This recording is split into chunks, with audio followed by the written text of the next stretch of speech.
Je l'admets, ce n'est pas le genre d'histoire qu'on raconte à tout le monde. En fait, je ne l'avais jamais partagé auparavant.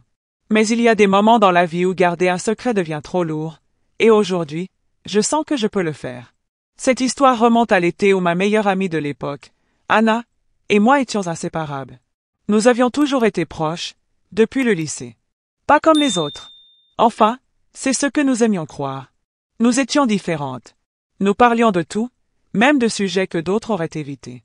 Ces discussions franches nous rapprochaient et nous donnaient le sentiment d'être uniques.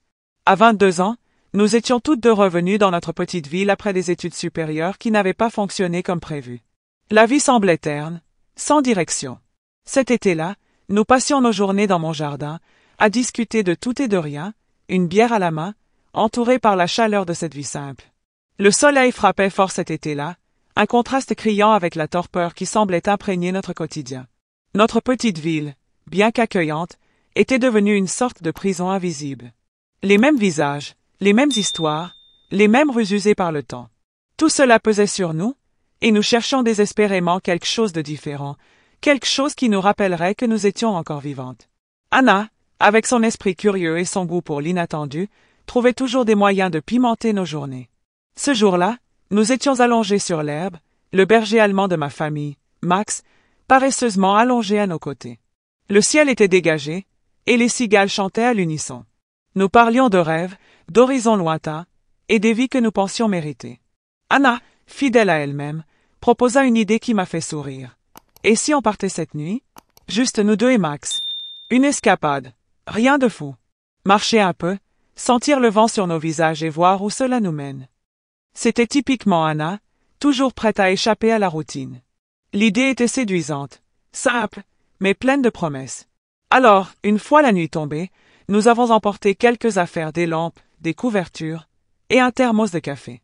Max trottinait joyeusement devant nous, comme s'il comprenait l'importance de cette aventure. La forêt voisine, que nous connaissions pourtant bien, avait une toute autre allure sous les étoiles. Les ombres dansaient sur les arbres, et le silence, interrompu seulement par le bruissement des feuilles, était apaisant. Nous avons trouvé une clairière et nous sommes installés là. Les heures passèrent, ponctuées de rires et de confidences. Cet instant, bien que fugace, nous a donné un sentiment d'évasion. La forêt nous a offert un espace pour respirer, loin de nos doutes et de nos frustrations. Ce soir-là, sous ce ciel infini, nous avons compris qu'il ne fallait pas attendre un grand bouleversement pour ressentir quelque chose de vrai et de précieux. Anna et moi sommes retournés à la maison avec un sentiment renouvelé d'espoir. Cet été restera pour moi celui où j'ai appris qu'il suffit parfois de changer de perspective pour transformer une routine en aventure. Le soleil tapait fort, et l'après-midi avançait paresseusement. Max, allongé non loin de nous, haletait doucement, les oreilles alertes au moindre bruit.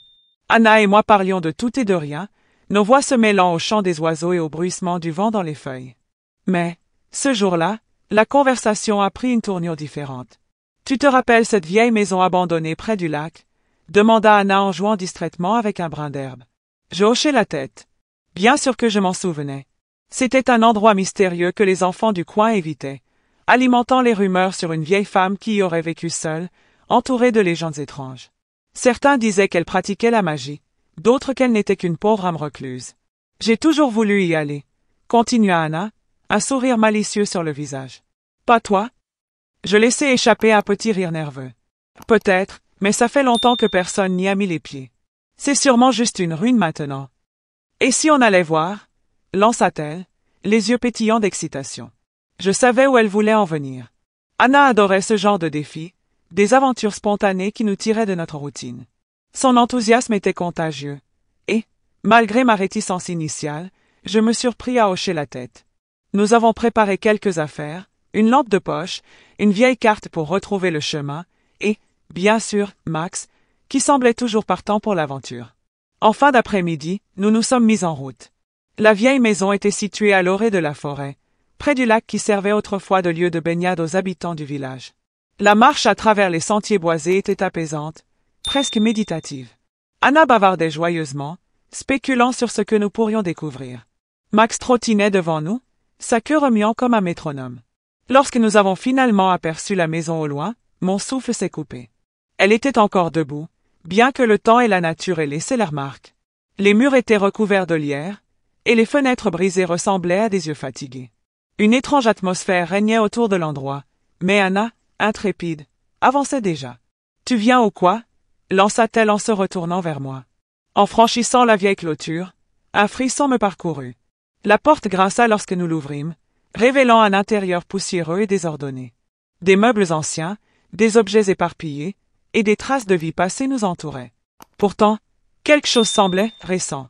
Anna ramassa un carnet posé sur une table. « Regarde ça » dit-elle en l'ouvrant. Les pages étaient remplies d'écritures, de dessins et de symboles étranges. Le carnet semblait intact, comme s'il avait été utilisé récemment. Un bruit sur nous fit sursauter. Max grogna doucement, ses oreilles droites. Nous n'étions pas seuls. Anna avait ce don particulier pour rendre excitant ce qui, autrement, semblait ordinaire. Son idée de passer une nuit dans les bois, sans plan précis, me semblait audacieuse mais pas complètement déraisonnable. C'était typiquement elle, transformer une simple idée en aventure mémorable. Alors que le soleil déclinait à l'horizon, nous avons rassemblé quelques affaires, des lampes de poche, une couverture, et un petit sac contenant des encas et de l'eau. Max, notre fidèle compagnon, semblait pressentir qu'il allait faire partie de l'expédition, car il s'agitait joyeusement autour de nous. Nous avons quitté la maison juste avant la tombée de la nuit, l'air frais du crépuscule rendant la marche agréable. Les bois voisins, que nous avions traversés tant de fois en plein jour, prenaient une toute autre allure sous les dernières lueurs du jour. Les arbres imposants semblaient plus grands, leurs branches se tordant comme des bras tendus vers le ciel. « Imagine si on tombait sur une clairière parfaite » murmura Anna, un sourire dans la voix. « Tu sais, comme dans les livres, avec des lucioles partout. » Je ris doucement. « Si ça arrive, je te devrai une bière supplémentaire demain. » Nous marchions à un rythme tranquille, parlant à voix basse comme si les bois eux-mêmes exigeaient notre respect. Le crépitement des feuilles sous nos pieds était le seul bruit qui brisait le silence apaisant.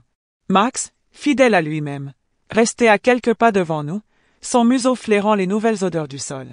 Après une bonne vingtaine de minutes, nous sommes tombés sur une petite clairière, baignée par une lumière argentée. La lune, pleine et lumineuse, semblait nous guider depuis le ciel. Anna s'arrêta net, les yeux écarquillés. « Je crois que tu me dois cette bière, » dit-elle en riant doucement. Nous avons étalé la couverture au centre de la clairière et nous sommes allongés, admirant les étoiles qui parsemaient le ciel. C'était un spectacle hypnotisant, un océan d'éclats brillants sur fond noir. Loin des lumières artificielles de la ville, le ciel semblait plus vivant que jamais. Anna, fidèle à son habitude, commença à poser des questions existentielles. « Tu penses qu'il y a d'autres gens, là-haut, des gens comme nous, qui se demandent si on existe ?» Je souris. Peut-être. Ou peut-être qu'on est les seuls à penser à ça en ce moment. Le silence s'installa entre nous, mais ce n'était pas un silence gênant. C'était un moment de connexion pure, de partage d'une expérience unique. Max, couché à nos pieds, haletait doucement, sa présence ajoutant une note de réconfort à l'obscurité qui nous entourait. Soudain, un bruit lointain attira notre attention. C'était faible, comme un craquement de branches, mais assez pour faire redresser Max. Ses oreilles se dressèrent, et il grogna doucement. Anna et moi échangeâmes un regard. Était-ce un animal? Ou quelqu'un d'autre, explorant ces bois comme nous? On devrait peut-être vérifier, murmura-t-elle, sa voix teintée d'excitation. Nous avons pris nos lampes de poche et suivi Max, avançant prudemment vers la source du bruit. Plus nous approchions, plus le silence devenait pesant, comme si la forêt retenait son souffle. Et puis, juste au bord d'un sentier, nous avons aperçu quelque chose d'étrange, une lumière vacillante, comme une bougie, au pied d'un arbre.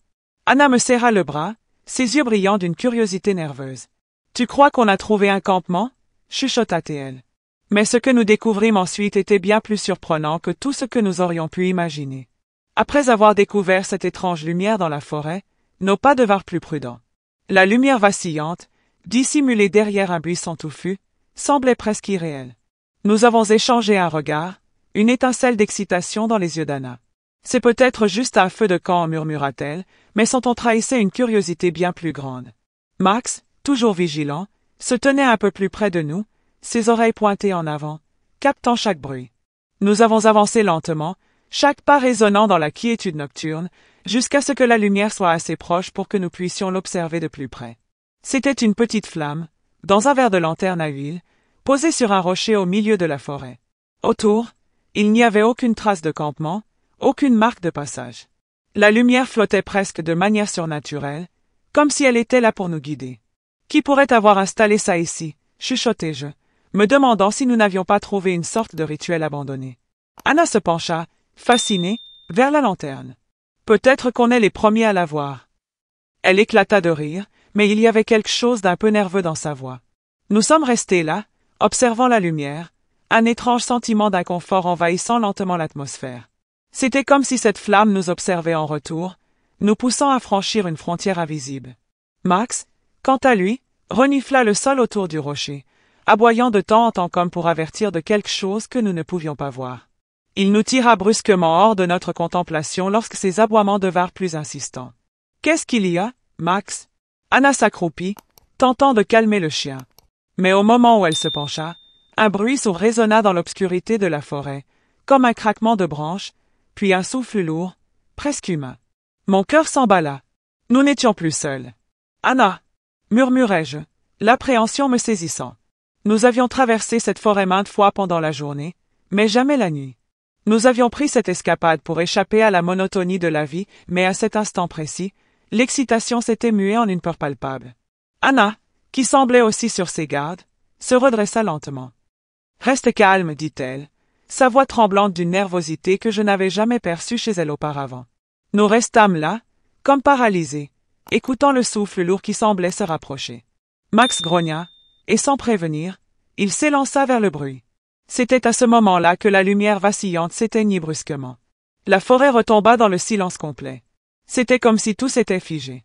Aucun bruit, plus de souffle, plus de lumière. Un frisson d'inquiétude me parcourut l'échine. « Que faire maintenant ?» demandai-je, ma voix étranglée. Anna s'approcha du rocher où la lanterne avait été posée, maintenant éteinte. Elle s'agenouilla et frôla la surface. Il n'y a rien ici, juste ce rocher. Elle regarda autour, cherchant des indices, mais il n'y avait rien. La forêt semblait avoir avalé l'étrange rencontre. Finalement, après ce qui sembla être une éternité, nous avons décidé de quitter les lieux. À peine avions-nous tourné les talons que nous entendîmes un bruit, faible mais distinct, un rire étouffé, venant de l'obscurité. Nous n'avons pas cherché à savoir d'où il venait. Avec Max toujours en alerte devant nous, nous avons quitté les bois à toute vitesse, la sensation d'être suivis planant dans l'air. De retour chez moi, nous nous sommes assises dans le salon, tentant de reprendre notre souffle. Nos regards se croisèrent, pleins de questions sans réponse. « On y retourne demain ?» demanda Anna. Mais cette fois, ni l'une ni l'autre ne semblait prête à braver à nouveau cette obscurité. Parfois, l'aventure se termine là où le mystère devient trop grand. Cette nuit-là, nous n'avons pas trouvé de réponse, mais nous avons trouvé quelque chose d'encore plus précieux. Une leçon sur les limites de la curiosité et la beauté de l'inconnu.